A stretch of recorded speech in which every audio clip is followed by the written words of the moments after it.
Hey guys, it's Scott with Scottie B Cards, and in this video I want to show you what I picked up in 2023. So here are my pickups for 2023. These are the notable ones, the ones I cared about. There's a few in the background that I just wanted to have as the background. A Mookie Betts super short print, and out of 5 from the finest of the USA jerseys from this World Baseball Classic, and then a downtown of Mookie. But I'm going to go really quick through this because I have a lot of cards I want to highlight. So I'm not going to go in too much depth on some of these, but here's some of the Billy Butlers that I got. These are all one of ones, then a bunch of really rare stuff. Hope Diamond, Sapphire. We also have, this is a gold out of like 56 of his rookie. This is an atomic out of 10, out of 5, out of 5, out of 5, out of 5, out of 5, out of 5, and just a whole bunch of other rare stuff. So I went after a lot of Billy Butler this year, and I was able to find some. It's getting harder to find, not because, it's like super expensive, but because people who have some of the more rare stuff, they don't really sell it because they probably don't think it's worth much, and it's not, and that's okay. But here's another Superfractor that I got this year. It only has about 5 of these Topps Chrome Superfractors because it only has about 5 or 6 base cards, which is really cool. And then let's get into everything else. Here is the first pickup outside of Billy Butler. This is a Aaron Judge, Mike Trout, Mookie Betts, Bryce Harper quad patch relic from Museum Collection. This one I got raw and I got it graded, got an 8. Totally cool with that grade. I love how the patch is of Judge, Trout, and Mookie. You actually can see multiple colors in all of them. The Bryce Harper, even though it's not a patch, I do think that the baby blue, the powder blue, is the best jersey that's plain you can get. So one of my favorite cards that I own, even though it's only worth a couple $100 to $500 at very most. I think one sold for like $250 or $300. So still a really great card. After that, these ones are random. These are going to be the most random cards you see. These are both from 1888. They are Edgar Allan Poe cards. This one over here is the Duke Sons, and this one, I can't remember the exact name, but either way, they were both really hard to track down, and there's not very many of them, but these were used just like the T206 cards in cigarette boxes where they'd actually make the box more firm. So these were sold alongside those. So 2 really great cards. I love the art that each of them have. This one's like a pamphlet. There's actually a staple in there, and that staple holds the book together to actually talk about his life. And then this one's more art focused. I prefer this one for the Great Americans. Love this card. Really great set if you ever want to look into other historical figures. After that, we have a Mookie Betts. This is a really dirty patch. This is not orange. This was actually a blue Red Sox jersey that got really dirty on a slide. I was able to confirm it with a 1 of 1. It doesn't have as much dirt on it. So really nasty patch, which I think is really cool. Then we have a Larry Walker. This is the man. This is the man insert refractor, numbered to 75. I actually look at this card. It looks great. I bet if I peeled it and resent it in, it has a good chance at like a 9 or a 10. But I don't know how the back surface is because it's also really fragile and can get damaged easily. But these are some of my favorite cards of all time. I love the man inserts. They did a version similar to these in one of the finest sets. I think 2019 Topps Finest has some cool the man cards. Here's another Larry Walker. This one is going to be an Essentials Credentials. This is out of 95. Just a cool Larry Walker from the 1990s. They're always fun to get. Then we have a Zach Greinke Hope Diamond. This Hope Diamond is out of 60. Got it graded. PSA labeled it incorrectly. I actually had someone reach out and I'm going to send this back in, which I'm glad about. But this one is out of 60. Also, if you're wondering, I'm going to be doing this in least valuable to most valuable. So if you want to see the most valuable, make sure you continue to watch because there are going to be some cool cards. Then we have a Mookie Betts image variation from Stadium Club alongside those other cool Mookie Betts. I've gotten into some inserts.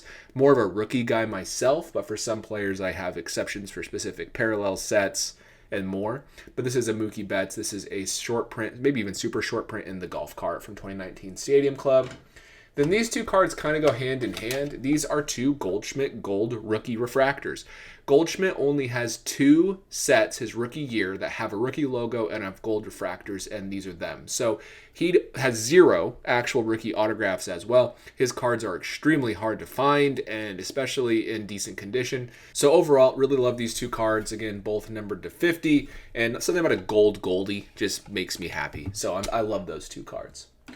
Then we have a Todd Helton. This Todd Helton is the Bazooka version. This is his rookie card, his like most sought after rookie, you can say. And the Bazooka is extremely rare. There's less than 100 graded at PSA, I believe. They're really tough to come upon.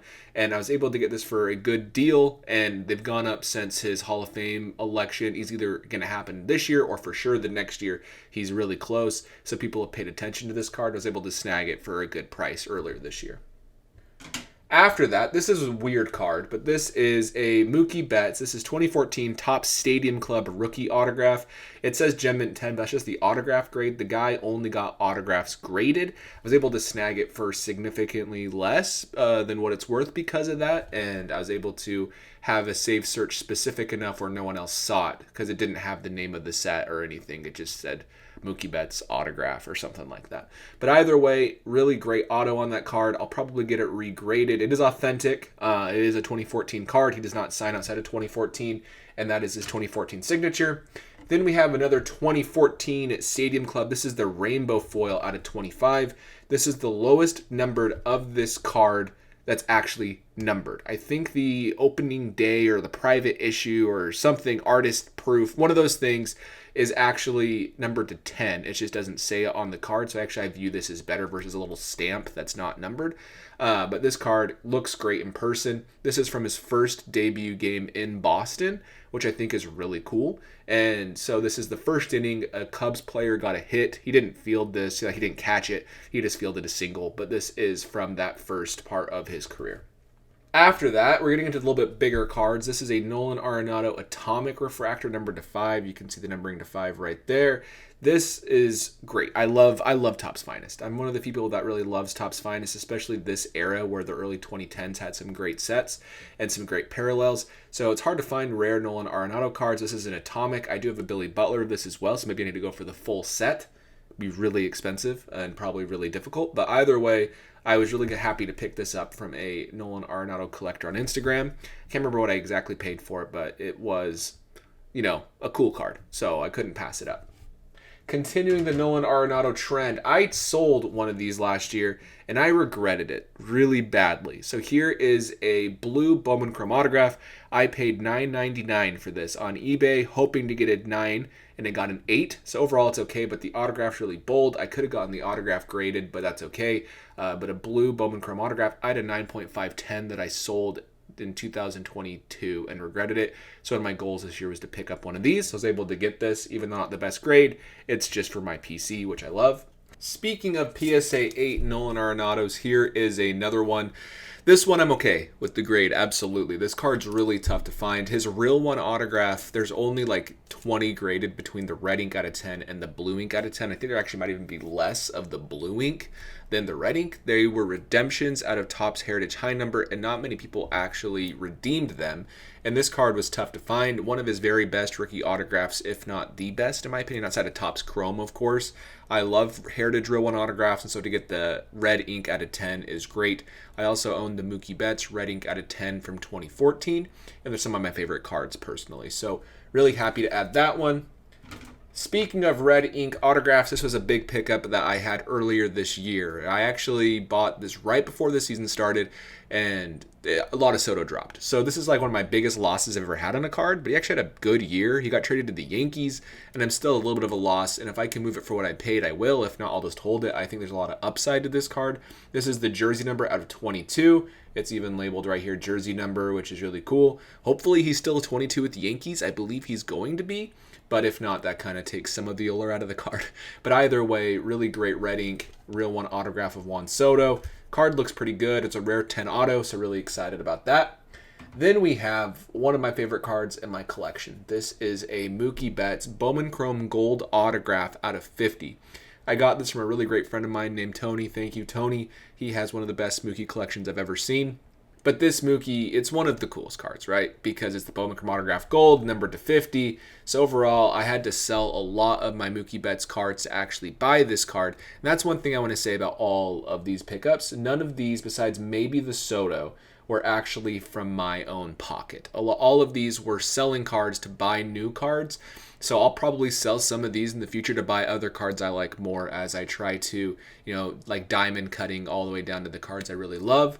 So just know I'm not wealthy like that. I just was able to buy and sell, which is always fun. So really good looking card. That's one of my favorites. Speaking of Mookie Betts, here is another Mookie Betts. Here's one a lot of people haven't ever really seen. This is an Atomic Refractor 1 of 1. So he only has 5 1 of 1s made his rookie year. He has 3 from Bowman Sterling. He has a Superfractor, Atomic 1 of 1, and a red. He also has a Topps Update 1 of 1, which is the Platinum, and then the Topps Update Platinum of the rookie debut. Those are the 5 1 of 1s with a rookie logo of the base cards that exist.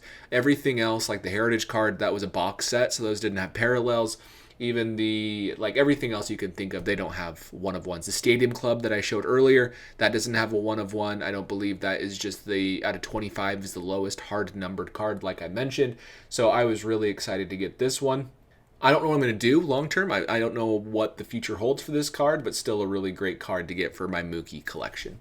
And then the last card, and probably the biggest, this or that Mookie, is an Albert Pujols Bowman Chrome autograph. It's one that I've always admired. It's out of 500. Interesting thing about Pujols is he has 2 different autographs on these cards that are consistent. He has a really quick, streaky autograph, plus and then he has a slower, more deliberate autograph, and that's what this one is. Topps actually used this exact autograph in the 2011 or 2013, one of the two. The reprint has the exact autograph pulled from this card as the facsimile autograph they used in that set, which I think is great because it shows authenticity from BGS and from Topps, which is always nice. And overall, I'm just lucky to have a card that's still bold. I don't ever display this card. It's always in the dark because you don't want that autograph to fade. So anyways, those are my pickups for 2023. I don't know what I'm targeting in 2024. I'm just going to see if any cards pop up that I love. There is 1 or 2, but I don't want to spoil it. I don't want to give anybody any clues to go target it instead of me. Not saying anybody would, but you know, you want to keep your cards close to your chest, literally, sometimes. But those are my pickups. My biggest, again, is the Pujols. That was a really good one. The Soto, the 2 Betts, Arenado, a couple other players, but a lot of just cards that I liked, a lot of Billy Butlers and things like that. But other than that, let me know in the comments down below which card you liked the best, and I will see you in the next video.